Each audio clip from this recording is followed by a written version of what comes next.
மகனே, அப்பா செஞ்சு கொடுத்த ராணுவ வண்டி எப்படி சூப்பரா இருக்கா?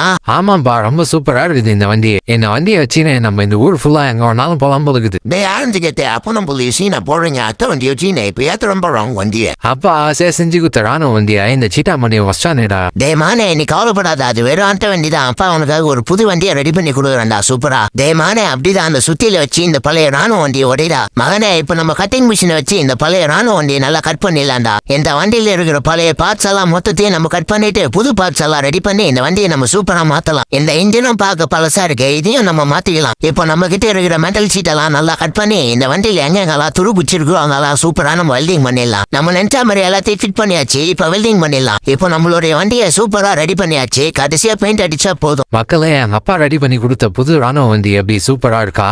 இந்த வண்டியை வச்சு நம்மளால ரோட்லயும் போக முடியும், ரோபோட்டாவும் மாற முடியும். இப்போ முடிஞ்சா உடச்சு காட்டுறா சீட்டா மண்டியா. அட ஃபார்முலா என்னடா இது, ஆனந்தி ரோபோவும் மாத்துக்கிறான்.